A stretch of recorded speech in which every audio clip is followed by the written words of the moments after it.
So this is a series about learning different parts of directional analysis. And what I want to talk to you about today is actually one of the most popular indicators. I call it the all-in-one trend plus trend strength indicator. It's a multifaceted indicator. It's called moving average convergence divergence. That's a lot of syllables, so we just say MACD or MACD is the indicator. It was developed by Jared Apple in the 1970s. Now, what's cool about it is it indicates both changes in trend direction as well as trend strength. There is a momentum indicator in it that I'll point out here in a minute. There's a MACD line, which is the difference between a short-term and a long-term exponential moving average. This is where we can detect momentum. The MACD line, which is the difference between those two short and long-term averages, is then plotted along with a signal line. So typically, the MACD line is calculated using a 12 short-term moving average and a 26-day long-term exponential moving average. And the signal line is typically a 9-day exponential moving average. That's a lot of stuff. So this is a picture that shows all of it. Okay, so let's start with the colored lines. So the MACD line here is the difference between two moving averages. All right, so it measures momentum. And then there's the signal line here, which is a 9-day moving average. So two moving averages are used to calculate this line. It measures the speed at which a short-term and a long-term moving average are coming together. And what's kind of cool about it, what is cool about it, is the distance between the signal line and the MACD line can be translated into a histogram. So this measures buying and selling pressure. And if you're an Elliott wave trader, you've seen these histograms used, and they are actually the distance between two moving averages. So you can get a lot in this indicator. You can get a bullish. Let's go here. We can use these lines to signal a bearish cross or a bullish cross. We can measure the strength of the trend looking at the oscillator here or the histogram. Same thing, bearish cross there, bullish cross there. And then there's also a bearish cross here that I didn't identify. So it's a really cool indicator. It's one of the most popular, one of the first ones I ever learned myself. So here's Citigroup. A recent chart is Citigroup overlaid with MACD. So keep an eye here where the lines cross. Okay, right there, that cross there indicated a bearish signal. Okay, so when the MACD line, the blue line, crosses beneath the magenta line, bearish signal. Had you taken a bearish signal on this one here, you'd have been very happy that you did. And then shortly after, well, not shortly, a few months later, the MACD line stayed beneath the signal line, and then we got a bullish cross. Had you gotten in, taken that signal there, you'd have been very happy that you did. Nice bullish run signaled by MACD. Here's another one. Here's a bearish cross. Had you taken this signal here, you would have been quite happy again that you did. Bearish cross. That panned out. And then here we have a bullish cross. And again, had you taken that signal, you'd have been very happy. And today on Citigroup, we got a bearish cross. So perhaps Citigroup is an opportunity for us today. So there's our bearish cross for today. It came up, I built these slides this morning, and you can see there's, as you'll see here shortly, there's plenty of opportunities for us to choose from as revealed by MACD. Now, when you use the tools, the MACD setting, I'll do this exactly in a minute. When you go into the tools, you have a choice to scan for the bullish cross, the MACD bullish crossing above the signal line and the MACD bearish crossing below the signal line. Bullish crosses, bearish crosses, and then what's not default in the system is the settings. So to get to the settings, you click Show, and then change your settings such that they look like this. As I said, typical MACD parameters used are 12 for the short, 26 for the long, and then the signal line being 9 days. All right, so that's MACD. Once you found your opportunity, you can use any number of the directional and semi-directional strategies within Tom's scanners. I'll play with a few of them. We tend to lean on credit spreads and snipers, so we'll probably end up with a credit spread today. I've got a couple I'm somewhat interested in, so we'll check that out here in a minute. So let's go searching. Let's hop into Tom's tools. So what you want to do to get to the scanner is you go to stock rankers, and MACD. I don't know why I keep getting timed out here. This is a little weird. Is anybody else having this trouble? I'm not sure what is happening. Let's try this again. Stocks, rankers, MACD. Hit your show button. And I've already got mine set. I've already set them and saved them. Also in these scanners, you can also check out the help file. If you want to know more about MACD, click help, and it gives you all the math if you're so inclined to digest that, as well as how the entire scanner works. A really big help file. All these scanners have a lot of help underneath the scenes. So from here, you want to scan against any number of stock lists, all optionables, S&P 500. You can go after ETFs, REITs, and trusts. You can go after penny plus weekly. I tend to go there because we get more granularity and expiration dates, and slippage tends to be more narrow as well. So it's a good target place, target rich set of stocks from which to find opportunities. So let's go after this one here. Let's do a bullish cross for now. Although the markets are down, I think we're going to lean towards bears. I'll hit search. And here's a number of opportunities. These are the only ones that show up on a bullish scan today. Let's take a look at a couple of them. Let's look at the VXX. I can pull up a picture of the actual index. I'm not sure I want to jump into this, jump in front of this train. We can look at the chart by clicking chart. And then on the chart, there's the stock. And here is your MACD. So there is the signal. The MACD line, which is a 12-26 moving average, or the difference between the 12 and the 26-day moving average, has just crossed above the purple signal line. Now, I don't see a lot of oscillation here or strength.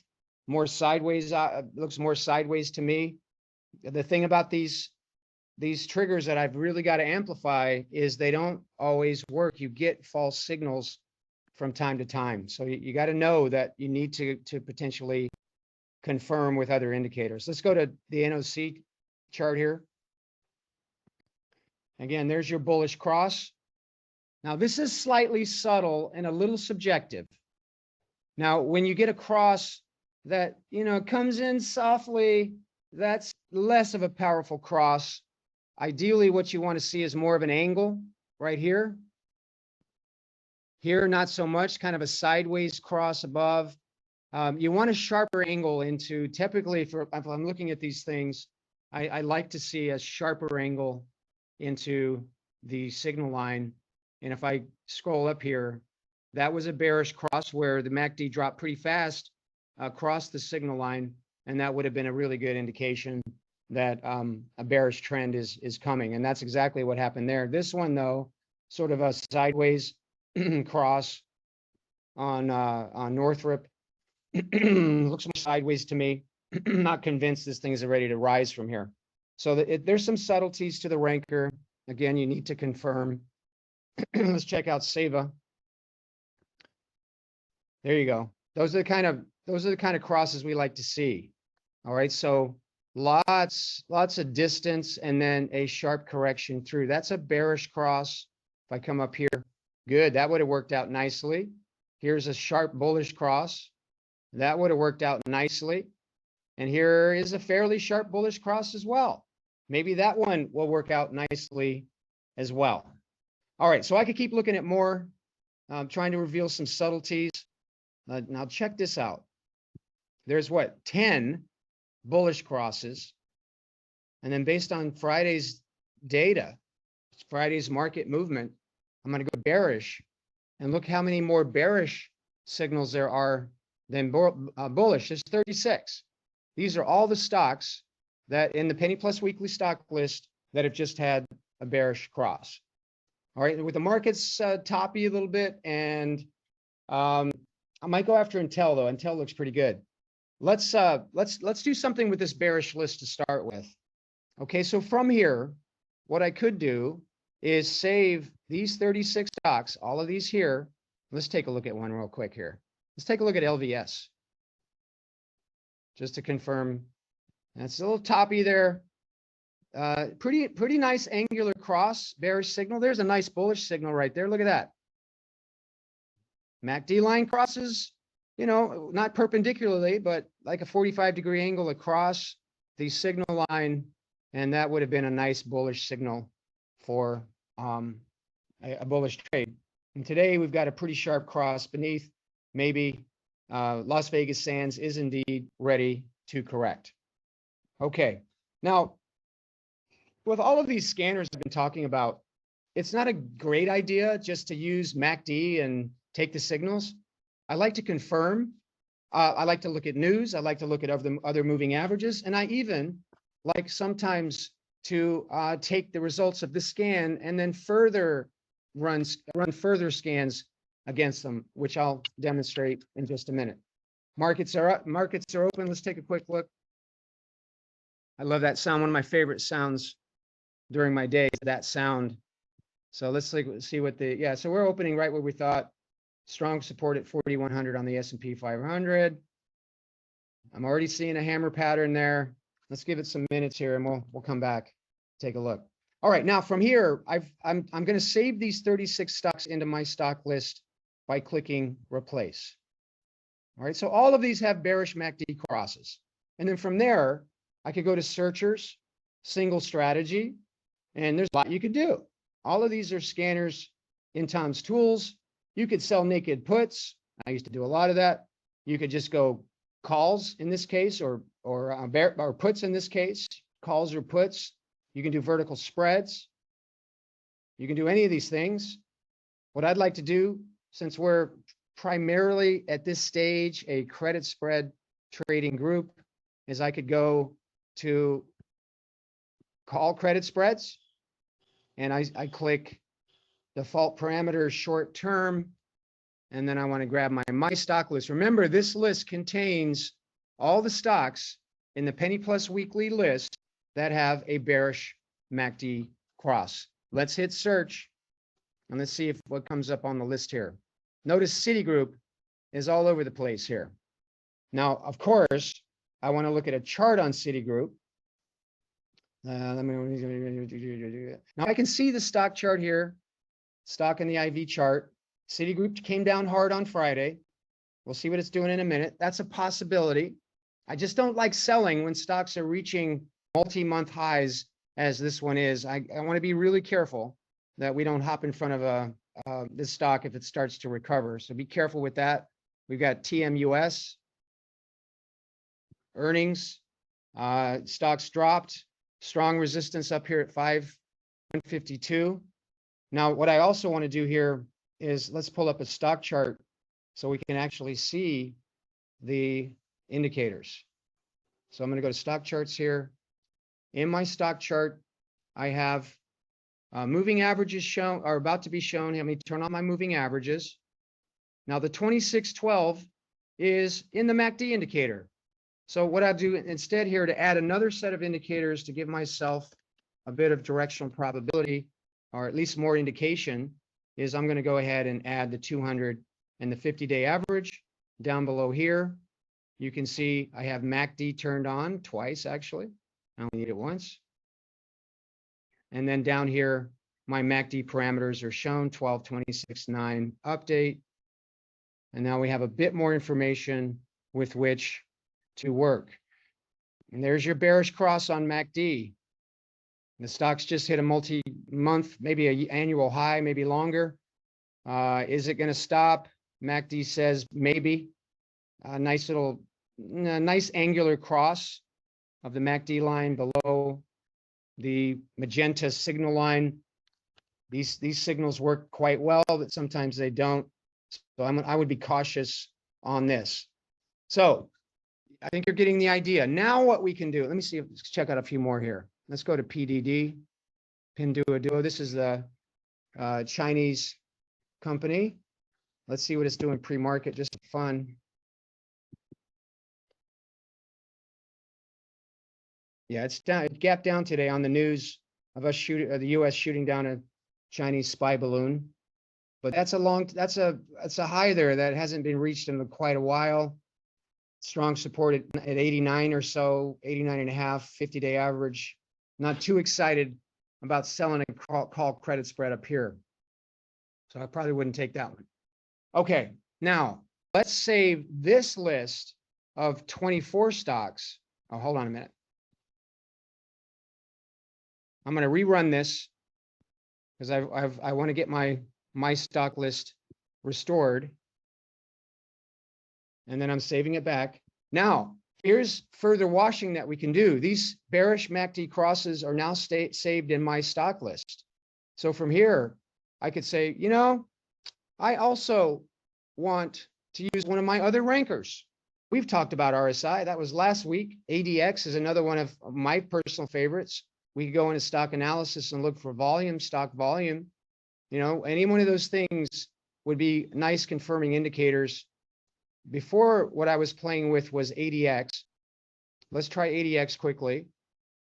And I'm going to look for a bearish DI, negative DI cross. So remember, the ADX is a three-part indicator. It has a similar, it measures buying and selling pressure. It also has crosses. Let's see if anything shows up in my stock list as a bearish DI cross. And let's see what comes up. So look at these here, Coca-Cola, Starbucks. Let's look at some of these charts. Brazil actually looks really good. Look at this one, everybody. So here's your bearish DI cross. I don't know if we talked about this last week or the week before. I think it was the week before we talked about this. There is a recording on how to use the ADX DI on the MWTC boards. So feel free to watch that. There's not a lot of trend strength here. Bearish cross also. Let me put my MACD on here. We got two confirming indicators on this one. So let me go ahead and hit update. And so let's count the ways that this is a great bearish trade. One, the stock has bounced off the 200-day average quite since here. Bounce, resistance, resistance, resistance on Thursday. This is still Friday's data here. We don't have current data in Tom's Tools just yet. That'll happen at the top of the hour at 10 a.m. Eastern. And we have a bearish DI cross. And let me update my MACD here. And we have a bearish and a nice bearish MACD cross. Okay, so that's the first thing I saw this morning. And what I could do now, what I will do now, is let's go over here to the call credit spreads, and let's type in EWZ and hit search. And no stocks were found. That's okay. Let's go to a live chart here, and we can build our own. All right, when I'm looking at this one, I would love to sell at 30.50 or 30. 30's here.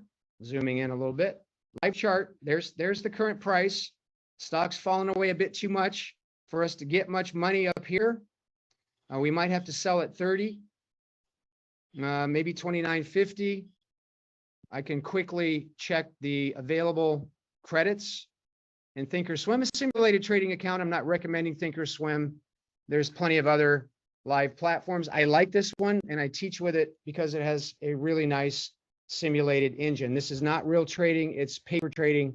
The engine is precisely the same as it is in a live account. So if you have Thinkorswim, it's a really cool way to trade and practice your trading. So there's the 30 call, and this would expire Feb 17. We might have to go to Feb 24. Just looking at the credits here. Remember, I want to sell maybe at, I think 30 is as close as I want to get, maybe 29.50. So if I sell at 29.50, I'm going to get 10 cents. So that's 10 cents with a risk of 40 cents. It's a 50-cent wide spread. So if I sell for 10 cents and I buy it back for a loss for 50 cents, my max profit is 40 cents, or a 25% potential return if we sell at 29.50, which is right here. That's not a bad place to sell. Now, if I wanted to sell at 30, or let's just check 30 out. What can we get on the 30s?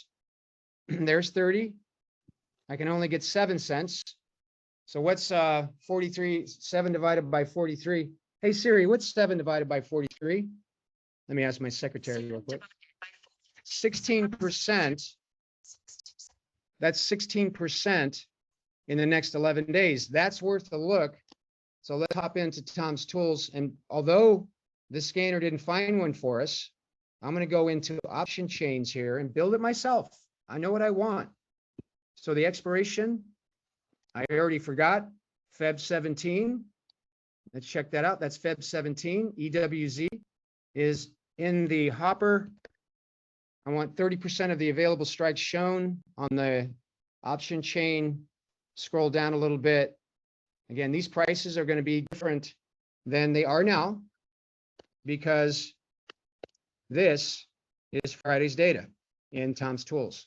All right, so we're going to sell the 30 call right there, -1, and we're going to buy the 30.50. That's a +1, and then I'll hit risk graph. Let's go back to see what we can get here. 7 cents. I'm pretty sure we could get that.